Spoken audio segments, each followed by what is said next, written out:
ప్రభునందు ప్రియులారా, ప్రభు పేట వందనాలు తెలియజేస్తున్నాను. 2025 సంవత్సరంలో ఈ ప్రార్థన టీవీ వారి సహకారంతో షారోను పవర్ స్వరం అనే యొక్క టీవీ కార్యక్రమాన్ని వింటున్న మీ అందరికీ ప్రత్యేకంగా నూతన సంవత్సర శుభాకాంక్షలు తెలియజేస్తూ ఉన్నాను. గడిచిన సంవత్సరం అంతా దేవుడు కాపాడాడు కనుక ఆయన మనం జ్ఞాపకం చేసుకోవాలని ఇక్కడ గ్రంథములు అనేక మాటలు జ్ఞాపకం చేస్తూ ఉన్నాడు. కనుక ఈ సంవత్సరాన్ని మనం సద్వినియోగం చేసుకోవాలి. ఈ సంవత్సరం వచ్చాడు మనకి.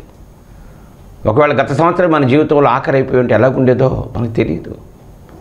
కనుక ఈ నూతన సంవత్సరంలో మనం నూతన విధానాలతో నూతన నిర్ణయాలతో ముందుకు సాగాలి అని ప్రభువు పేరట మరి ఒకసారి మీ అందరికీ జ్ఞాపకం చేస్తూ ఉన్నాను. విలువైనది జీవితం. ఈ జీవితాన్ని ప్రభువుకి అర్పగించుకోవాలి. నీకేం కావాలో ఆయన ఇస్తాడు. చూడండి, 2వ పేతురు రాసిన పత్రికలో 1వ అధ్యాయంలో ఈ 2వ పేతురు రాసిన పత్రిక 1వ అధ్యాయము మనం కంఠస్థం చేయాలి. 2వ పేతురు రాసిన పత్రిక 1వ అధ్యాయము మన కంఠస్థం ఉండాలి. ఏ మతం చెప్పినా మానవుడు కొద్ది కాలమే జీవిస్తాడు ఈ లోకంలో, తర్వాత చనిపోతాడు. చనిపోయిన తర్వాత ఎక్కడికి వెళతాడు? 2 స్థలాలు ఉన్నాయి. వెడితే స్వర్గానికన్నా వెళ్ళాలా, లేకపోతే నరకానికన్నా వెళ్ళాలి. నువ్వు పరలోకానికి స్వర్గానికి వెళ్ళాలంటే యేసయ్య చెప్పాడు, నా ద్వారా తప్ప ఎవడో పరలోకానికి వెళ్ళలేడు. There is no entry without me. పరలోకం వెళ్ళాలనుకుంటున్నావా? లేకపోతే ప్రక్కన నరకం ఉంది, నీ ఇష్టం. మరి ఎవని వలననో రక్షణ కలుగదు, ఈ నామమునే రక్షణ పొందవలను కానీ అని చెప్తూ మేమెవరు చెప్పడానికి అంటే దేవుని గ్రంథం చెప్తుంది, ధర్మశాస్త్రం చెప్తుంది, ధర్మం చెప్తుంది. ధర్మం ఏ ధర్మం చెప్తుందో ఆ ధర్మం ఫాలో. ఈ 1వ అధ్యాయంలో 3 చదవండి. తన మహిమను బట్టి గుణాతిశయమును బట్టి మనలను పిలిచిన వారిని గూర్చిన అనుభవ జ్ఞాన మూలముగా ఆయన మనకి ఆయన దైవశక్తి జీవమునకును భక్తికిని కావలసిన వాటన్నిటినీ చాలు. దేవుడు ఏమిస్తాడట మనకి? దైవశక్తి జీవమునకును భక్తికిని. నీకేం కావాలో ఈ లోకంలో నీకు డబ్బు కావాలి, ఇస్తాడు. ఆహారం కావాలి, ఇస్తాడు. ఆరోగ్యం కావాలి, ఇస్తాడు. నీకు ఇచ్చేవాడు ఆయన, దాత, ఆయన సృష్టికర్త. ఏమంటున్నాడు? దైవభక్తి జీవమునకును భక్తికిని కావలసిన వాటన్నిటినీ మనకు దయచేయుచున్నందున. నీకేం కావాలో తెలుసు. మత్తయి సువార్తలో 6వ అధ్యాయంలో 30 చదవండి. నేడు ఉండి రేపు పొయ్యిలో వేయబడే అడవి గడ్డిని దేవుడు ఎలాగూ అలంకరిస్తే అల్ప విశ్వాసులారా, అదే బట్టలు లేవని, తిండి లేదని, డబ్బు లేదని ఓరే నాయన నేడుండి రేపు పొయ్యిలో వేయబడి అడవి గడ్డిని ఇంత సుందరంగా అద్భుతంగా అలంకరించిన దేవుడు మరి ఎంతో నిశ్చయమై మీకు వస్త్రములను తర్వాత కాబట్టి ఏమి తిందుమో, ఏమి త్రాగుదమో, ఏమి ధరించుకుందుమో అని చింతింపకుడి. ఎవరట? అన్ని జనులు. దేవుని ఎరగని వారండి, దేవుడు తెలియని వాళ్ళు, దేవతలను పూజించేవాళ్ళు, దేవుని పూజించని వాళ్ళు. దేవుడు వేరు, దేవతలు వేరు. అర్థం చేసుకో. అన్ని జనుడు వీటిని విచారించురు. ఇవన్నీ మీకు కావాలనని. అరే, ఈ లోకంలో తండ్రికే తెలిస్తే నా బిడ్డకి ఏం కావాలో అని పరలోక తండ్రికి తెలియదా?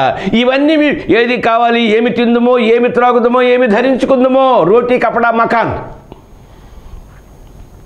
ఇవి మీకు కావాలనని మీ పరలోకపు తండ్రికి తెలియను. కాబట్టి వెతుకుడి.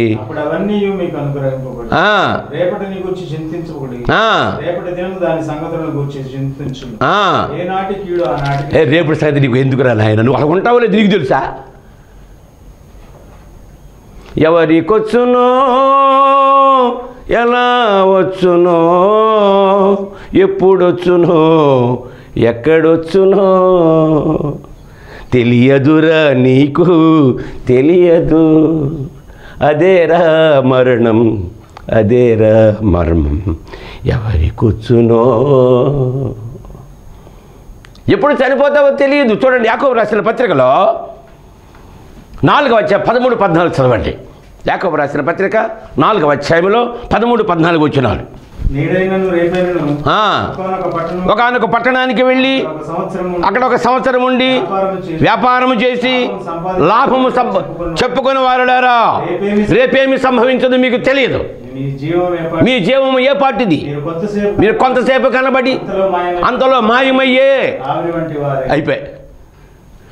నేను వీరుణ్ణి, నేను సూర్యుడిని, నేను గొప్ప, నేను అబ్బాయి అనుకునే మనిషి రే. రేపేమి జరుగునో నీకు తెలియదు నాయన. మరణమన్నది ఏ క్షణమో నీకు తెలియదు, నాకు తెలియదు. రేపేమి సంభవించనో నీకు తెలియదు కనుక నీకు అది లేదు ఇది ఎందుకు బాధపడుతుంటావు అని ఇక్కడ జ్ఞాపకం చేస్తున్నాడు. కనుక తర్వాత అండి, ప్రభు చిత్తమైతే మనం బ్రతికి ఉండి అది ఇది చేస్తామని చెప్పుకొనవలెను. ఇప్పుడైతే మీరు డంబములు ఎందు అతిశయపడుతున్నారు.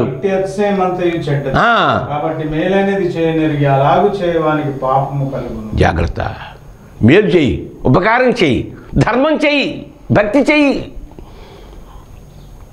24 అయిపోయింది రాధిక, 23 అయిపోయింది రాధిక, 25 నీకు వచ్చింది. అదృష్టవంతుడివి, నేను బతికించాడు. మేలైనది చెయ్యనెరుగక మీ చెయ్యకపోతే నీకు పాపం చుట్టుకుంటుందిరా. సత్క్రియ చేయకపోతే వాకిట పాపం పొంచి ఉంటుందిరా. పాపానికి జీతం మరణం, మరణం అంటే నిత్య నరకం. జాగ్రత్త. కాబట్టి అన్ని జనుడు వీటిని వెతుకుదురు, ఇవి మీకు కావాలని మీ పరలోకపు తండ్రికి తెలియను. జీవమునకును భక్తికి కావలసిన వాటన్నిటినీ ఆయన మనకి ఇస్తున్నాడని ఇక్కడ గ్రంథంలో జ్ఞాపకం చేస్తున్నాడు. కనుక నా ప్రియ సహోదరి సహోదరులారా, 25వ సంవత్సరంలో ఏం ఆలోచిస్తున్నావు?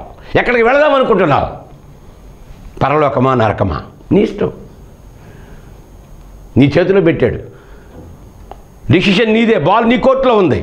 ఎడుదంతో యోబు రాసిన గ్రంథంలో 22వ అధ్యాయంలో ఒక చక్కని మాట జ్ఞాపకం చేశాడు.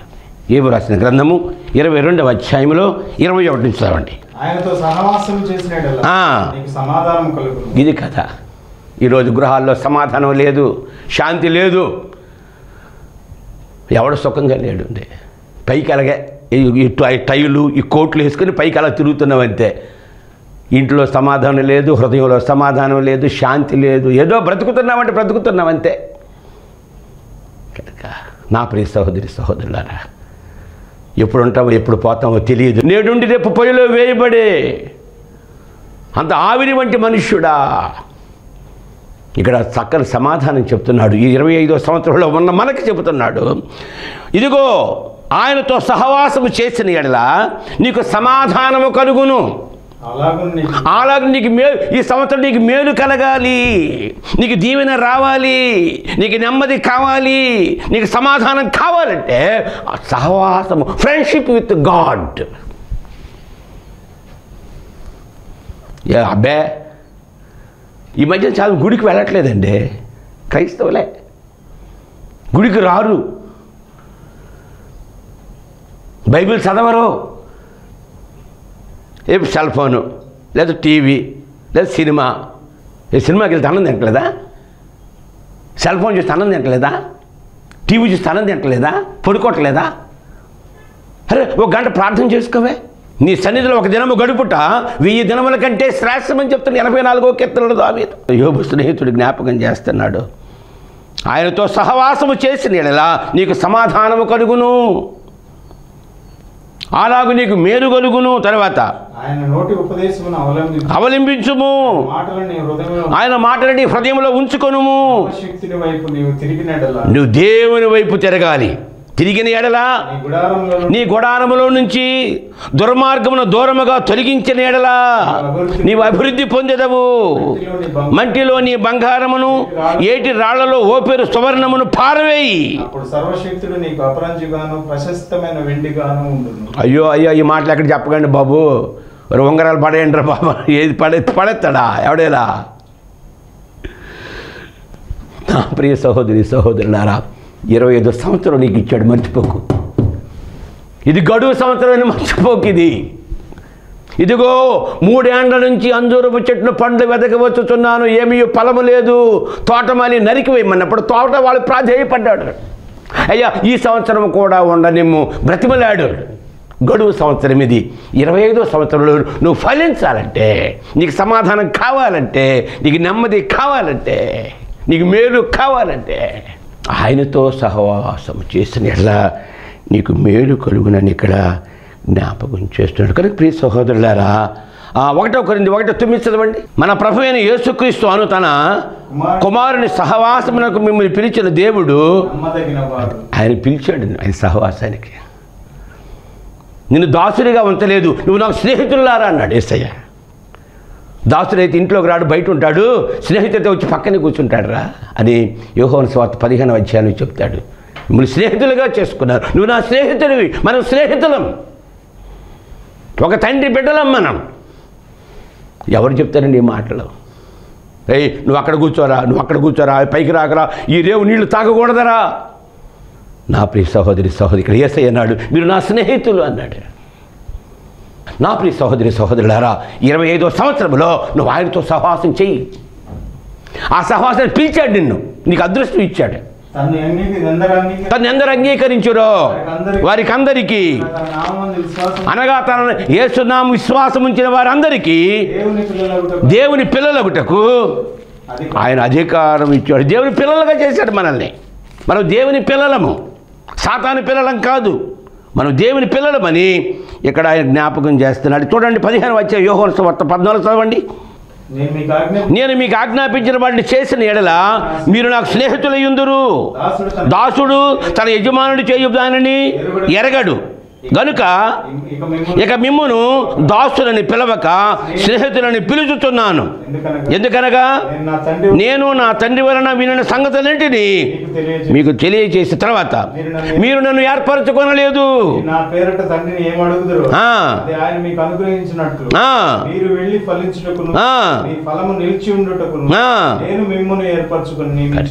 మీరు నా స్నేహితులుగా మిమ్మల్ని చేసుకున్నానని చెప్పాడు. కనుక ఈ సహవాసాన్ని పిలిచాడు ఆయన.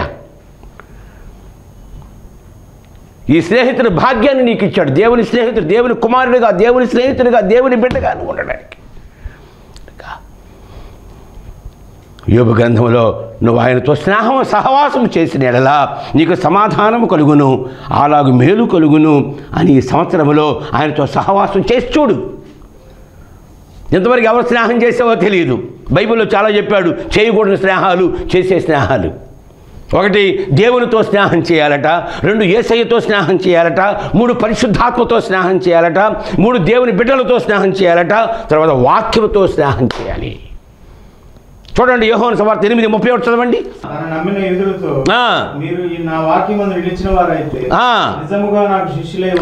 కాబట్టి యేసు తనను నమ్మిన యూదులతో మీరు నా వాక్యమందు నిలిచిన వారైతే నిజముగా మీరు నాకు శిష్యులై ఉండి సత్యమును గ్రహించెదరు. అప్పుడు సత్యము మిమ్మల్ని స్వతంత్రులుగా చేస్తుంది. ఏ పాప దాస్యంలో మునిగిపోతున్న మనల్ని నువ్వు స్వతంత్రుడు కావాలంటే 2025వ సంవత్సరంలో నీకు మేలు కావాలన్నా, సమాధానం కావాలన్నా నువ్వు ఆయనతో సహవాసం చేసి చూడు. దుస్తుల ఆలోచన చొప్పున నడవక, పాపుల మార్గమును నిలవక, అపహాసకులు కూర్చుండు చోటును కూర్చుండక, యెహోవా ధర్మశాస్త్రమునందు ఆనందించుచు దివారాత్రము దానిని ధ్యానించువాడు ధన్యుడు. అతడు నీటి కాలం ఎవరు నాటబడినది ఆకువాడక తన కాలమందు ఫలమిచ్చు చెట్టు వలె ఉండును, అతడు చేయనుదంత సఫలమగును. 25వ సంవత్సరంలో నీ ఆలోచనలు, నీ ఉద్దేశాలు సఫలం కావాలంటే, నువ్వు దీవించబడాలంటే నువ్వు వాక్యంతో సహవాసం చేయాలి. నేను అనుకున్నాను నాకు ఇప్పుడు 67 సంవత్సరాలు. 67 సంవత్సరాల్లో 67 కీర్తనలైనా రాకపోతే ఎలాగా? సంవత్సరం ఒక కీర్తన రాదండి చూడకుండా. సంవత్సరం ఒక కీర్తన, 67 సంవత్సరాలు 67 కీర్తనలు నాకు రావాలని ఇప్పుడు నేను పట్టుబడి చదువుతున్నా. 67 కీర్తనలు చూడకుండా రావాలి నాకు. అది నా హృదయంలో ఉండాలా, నా గుండెల్లో ఉండాలా. కాబట్టి యేసు తన నమ్మిన యూదులతో మీరు నా వాక్యమందు నిలిచిన వారైతే, ఒక సంవత్సరం ఒక కీర్తన కూడా చదవకపోతే ఎందుకయ్యా బైబిల్ పట్టుకుని గుడికి వెళ్తావు? ఎందుకు చదువుతున్నా బైబిల్ అసలుకి? నీకు రాకుండా, వాక్యాలు రాకుండా పాఠాలు అక్కర్లేదా? పరీక్షలు రాయవా? పాస్ అవ్వా? దేవునితో సహవాసం చేయి. 1వ యోహాను పత్రిక 1:3 చదవండి. నువ్వు ఎవరితో సహవాసం చేస్తున్నావు?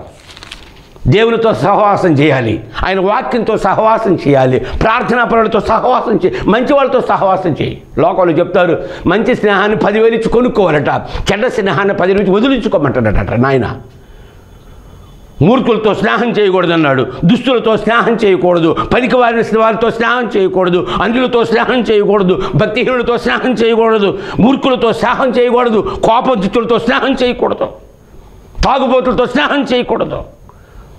ఎందుకంటే దుష్ట సాంగత్యము మంచి నడవడిని చెరుపును. వాడు పాడైపోతాడు, నిన్ను కూడా పాడు చేసేస్తాడంతే. చదవండి 1వ యోహాను పత్రిక 1:3. మాతో కూడా మీకు సహవాసం కలుగును. మాతో కూడా మీరు ఈ 1వ అధ్యాయము చూడకుండా రావాలంతే. 1వ యోహాను పత్రిక 1వ అధ్యాయము చూడకుండా రావాల. జీవవాక్యమును గుర్తినది. ఆది నుండి ఏది ఉండినో, మేము ఏది వింటుమో, ఏది కనులారో చూచుతామో, ఏది నిదానించి కనుగొంటుమో, మా చేతులు దేనిని తాక చూచినో దానిని మీకు తెలియజేస్తున్నాము. ఆ జీవము ప్రత్యక్షమాయను, తండ్రి యొద్ద నుంచి ప్రత్యక్షమైన జీవను మీరు చూచి దానిని మీకు ప్రకటిస్తున్నాం. తర్వాత ఆ జీవమును గురించి సాక్ష్యం ఇచ్చుచు మాతో కూడా మీకును సహవాసము కలుగునట్లు మేము చూచిన దానిని వినిన దానిని మీకు తెలియజేస్తున్నాము. మన సహవాసం అయితే ఒకటి ఎవరితో? తండ్రితో కూడాను ఆయన కుమారుడైన యేసుక్రీస్తుతో కూడా ఉన్నది. మీ సంగతిని మీకు తెలియజేస్తున్నాము అని ఇక్కడ జ్ఞాపకం. మన సహవాసము దేవునితో కూడాను ఆయన యేసుక్రీస్తుతో కూడా ఉన్నది అని ఇక్కడ జ్ఞాపకం చేస్తున్నాడు. అయితేవండి మేము ఆయన వల్ల విని మీకు ప్రకటించే వర్తమానం ఏమనగా దేవుడు వెలుగై ఉన్నాడు, ఆయన చీకటి ఎంత మాత్రమునూ లేదు, ఆయనతో కూడా సహవాసము గలవారమని చెప్పుకొనుచు మనము చీకటిలో నడిచిన యెడల అబద్ధమాడుతూ సత్యమును జరిగించుకుందాము. అయితే నడిచిన యెడల అన్యోన్య సహవాసము గలవారమయ్యుందుము. అప్పుడు ఆయన కుమారుడైన యేసు రక్తము ప్రతి పాపము నుండి మనల్ని పవిత్రులుగా చేయండి. ఇది 25 సంవత్సరాలు నువ్వు ఆయనతో స్నేహం చేస్తే నీ పాపాలన్నీ తన రక్తంలో కడిగి వేస్తాడు, నిన్ను నిర్దోషినిగా చేస్తాడు, నిరపరాధిగా చేస్తాడు, నీకు సమాధానం కలుగుతుంది, అలాగే నీకు మేలు కలుగుతుందని ఈ సమయంలో జ్ఞాపకం చేస్తున్న కనుక నా ప్రియ సహోదరి సహోదరులారా, కనుక మనము చేయవలసిన సహవాసము దేవునితో, తండ్రితో, కుమారునితో, పరిశుద్ధాత్మతో స్నేహం చేయాలి అని, ఇక్కడ వాక్యంతో స్నేహం చేయాలని ఇక్కడ జ్ఞాపకం చేస్తున్నాను. కనుక చూడండి యాకోబు రాసిన పత్రిక 4వ అధ్యాయం చూడండి. యాకోబు రాసిన పత్రిక 4వ అధ్యాయంలో అలా కాకుండా అయ్యగారు నేను లోకంతో స్నేహం చేస్తానండి, ఇంకా లోకంలో ఉంటానండి. 4వ అధ్యాయంలో 4 చదవండి. వ్యభిచారులారా, ఈ లోక స్నేహము దేవునితో వైరమని మీరు ఎరుగరా? కాబట్టి ఎవడు లోకముతో స్నేహము చేయగోరునో అయిపోయి. నువ్వు ఎవరితో స్నేహం చేస్తున్నావు? నీ సహవాసగాలు ఎవరు? నీ స్నేహితులు ఎవరు? జ్ఞాపకం చేస్తున్నావు నా ప్రియ సహోదరి సహోదరులారా. మరి మత్తయి సువార్త 19వ అధ్యాయంలో 27 చదవండి. దేవునితో స్నేహం చేయాలంటే ఏం చేయాలి? మత్తయి సువార్త 19వ అధ్యాయంలో 27 వచనం.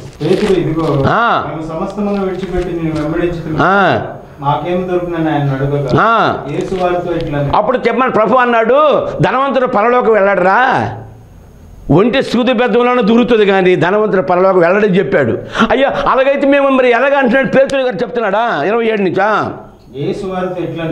ప్రపంచ పునరుజ్జీవనందు మనుష్య కుమారుడు తన మహిమగల సింహాసనం మీద ఆసీనుడై ఉన్నప్పుడు నన్ను వెంబడించిన మీరును 12 సింహాసనముల మీద ఆసీనులై ఇశ్రాయేలు 2 గోత్రముల వారికి తీర్పు తీర్చుదురు. నా నామము నిమిత్తము అన్నదమ్ములనైనను, అక్క చెల్లెలనైనను, తండ్రినైనను, తల్లినైనను, పిల్లలనైనను, భూములనైనను, ఇండ్లనైనను విడిచిపెట్టిన ప్రతివాడు 100 రెట్లు పొందును. ఇదిగాక నిత్య జీవము స్వతంత్రించుకుంటాడు రా బాబు. నా స్నేహం చేయాలంటే ఇవన్నీ వదిలిపెట్టాలి. అబ్బో అయ్యా పెద్ద పని ఉందండి. పేతురు ఇదిగో మేము సమస్తం విడిచిపెట్టి నిన్ను వెంబడించింది నీ స్నేహానికి వచ్చాం, మాకు లాభం ఏంది అంటే 12 సింహాసనం మీద కూర్చుంటారా, వాళ్ళకి న్యాయం తీరుస్తారా, ఇహలోకం 100 రెట్లు పొందుతారా, నిత్య జీవం ఇస్తాను రా నాయన, పరలోకం మోక్షం నీకు ఇస్తాను రా. ప్రభు ఇక్కడ జ్ఞాపకం చేస్తున్నాడు కనుక 1 Peter 5:4 చదవండి. 1 Peter రాసిన పత్రిక 5వ అధ్యాయంలో 4 చదవండి. ప్రధాన కాపరి ప్రత్యక్షమైనప్పుడు మీరు వాడబారిన మహిమ కిరీటము పొందుదురు. చాలు. ప్రధాన కాపరి యేసయ్య రాబోతున్నాడు. ప్రధాన కాపరి ఆయనే మన ఊపిరి, ఆయనే మన మేపరి. ప్రధాన కాపరి ప్రత్యక్షమైనప్పుడు, గొర్రెల కాపరి ప్రత్యక్షమైనప్పుడు మీరు వాడబారిన మహిమ కిరీటం నీకు ఇస్తాడు రా. లూకాసు వార్త 22:28 చదవండి. నా శోధనలలో నాతో కూడా ఉన్నవారు మీరే గనుక నా తండ్రి నాకు రాజ్యం నియమించినట్లుగా నా రాజ్యములో నా బల్ల యొద్ద అన్నపానమును పుచ్చుకొని సింహాసనాల మీద కూర్చుండి ఇశ్రాయేలు 12 గోత్రముల వారికి మీరు తీర్పు తీర్చుటకై నేనును మీకు రాజ్యమును నియమించుచున్నాను. నా ప్రియ సహోదరి సహోదరులారా, 25వ సంవత్సరం మనకి ఇచ్చాడు. ఎందుకంటే మనం సమాధానంగా ఉండాలి, మేలు కలిగి ఉండాలి, దేవుని బిడ్డలుగా ఉండాలి, ఆయన స్నేహితులుగా ఉండాలంటే ఆయనతో సహవాసం చేయాలి అని ఇక్కడ జ్ఞాపకం చేస్తున్నాడు. కనుక ఆయనతో ఉంటే ఆయన మనల్ని ఏమైనా చేయగలడు. అబ్రహాము, మోషే, వీళ్ళంతా, దావీదు, సొలొమోను దేవునితో ఉన్నారు. వారిని గొప్పవారిగా చేసిన దేవుడు. నెహెమ్యా, ఎస్తేరు, ఎజ్రా గొప్ప గొప్ప భక్తులు, చేపలు పట్టుకునే జాలరులు ప్రభువుతో స్నేహం చేసి ఆ సహవాసం చేశారు. కనుక ఈ సంవత్సరము, నూతన సంవత్సరంలో దినములు చెడ్డవిగా ఉన్నాయి. ఇప్పుడు ప్రపంచం నాశనం అయిపోతుంది. అప్పుడే కరోనా వచ్చింది, వెళ్ళిపోయింది, కొన్ని లక్షల మంది చచ్చిపోయారు. ఇప్పుడు మరలా ఇంకేదో వచ్చిందట, చైనాలో మొదలైందట, మన ఇండియాకు వచ్చిందట, ఎక్కడో ఒక దగ్గరికి తగిలిందట, మనకు కూడా రాబోతుంది. జాగ్రత్త. ఈ నూతన సంవత్సరంలో 2025వ సంవత్సరంలో నువ్వు సమాధానం నీకు కావాలన్నా, శాంతి నీకు కావాలన్నా, నెమ్మది నీకు కావాలన్నా ఇక్కడ చెబుతున్నాడు యోబు గ్రంథంలో, ఆయనతో సహవాసం చేసిన ఎడల నీకు సమాధానము కలుగును, అలాగున మేలు కలుగును అని. ఇక్కడ దేవునితో సహవాసం చేయటానికి నువ్వు ఇష్టపడు. ఆయన కుమారుడు యేసు లోకానికి వచ్చాడు, మన కోసం ప్రాణం పెట్టాడు. ఆయన జీవితాన్ని ధారపోశాడు మన కోసం. ఆయన సహవాసానికి పిలుస్తున్నాడు, పిలుచుకున్నాడు. బయట ఎంతమంది ఉన్నారు, ఆ భాగ్యం నీకు ఇచ్చాడు. ఇక్కడ ఏమన్నాడు, మన ప్రభువైన యేసుక్రీస్తును తన కుమారుని సహవాసాన్ని మిమ్మల్ని పిలిచిన వాడు నమ్మదగిన వాడు. ఆయన నమ్మదగిన వాడు. చూడండి 146వ కీర్తన చదవండి. 146 యెహోవాను స్తుతించుడి, నా ప్రాణమా యెహోవాను స్తుతించుము.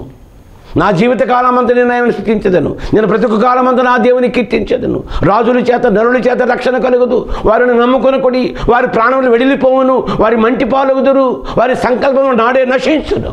తర్వాత ఎవనికి యాకోబు దేవుడు సహాయుడుగునో, ఎవరితో దేవుడు యెహోవా మీద ఆశ పెట్టుకొనునో వాడు ధన్యుడా. ఎందుకు ధన్యుడు? ఆయన ఎలాంటి వాడైన ఆకాశమును, భూమిని, సముద్రమును, దానిలో సర్వమును సృజించిన సృష్టికర్త. ఆయన సృష్టికర్తతో సహవాసం అంటే, దేవునితో సహవాసం అంటే ఆయన ఎన్నడూ మాట తప్పనివాడు, ఆయన నమ్మదగిన వాడు, మాట ఇచ్చి నెరవేర్చేవాడు. బాధపరచబడి వారికి న్యాయము తీర్చును, ఆకలి కొనిన వారికి ఆహారము దయచేయును.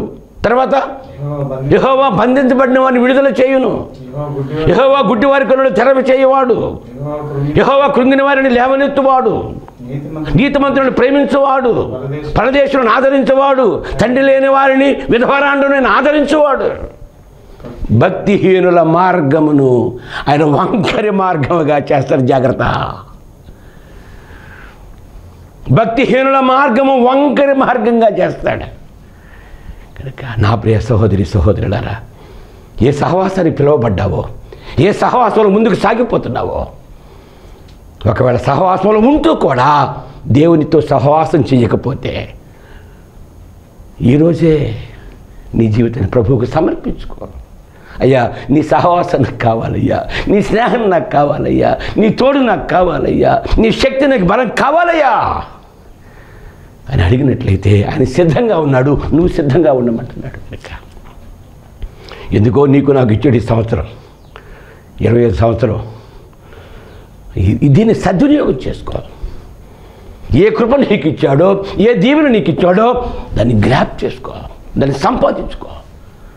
ఎలాగనగా దైవ దృష్టికి మంచివాడుగా ఉండి వారికి దేవుడి జ్ఞానమును, తెలివిని, ఆనందాన్ని ఇస్తాడని దేవుని వాక్యం జ్ఞాపకం చేస్తుంది. కనుక నా ప్రియ సహోదరి సహోదరులారా, ఈ 2025 సంవత్సరంలో నువ్వు దేవునితో సహవాసం చేస్తే నీకు సమాధానం కలుగుతుంది, నీ జీవితంలో మేలు కలుగుతుందని దేవుడు తన గ్రంథం ద్వారా హెచ్చరిస్తున్నాడు. కనుక 25 సంవత్సరాలు ప్రవేశించిన నీవు నేను నేడే ప్రభువా నీ సహవాసాన్ని నన్ను పిలుచుకున్నావు నాయన, నీ బిడ్డగా, నీ సాక్షిగా, నీ స్నేహితుడిగా నీ జీవితం ఆశపడుతున్నానని నువ్వు ప్రాధేయపడినట్లయితే ఆయన జాలి కలిగిన వాడు, ప్రేమ కలిగిన వాడు, ఆయన ద్వేషించేవాడు కాదు, ఆయన నిత్యము కోపించేవాడు కాడు. ఆయన కోపం నిమిషం మాత్రమే, ఆయన దయ ఆయుష్కాలం కనుక ఈరోజే నీ జీవితాన్ని ఆయన స్నేహానికి రమ్మంటున్నాడు.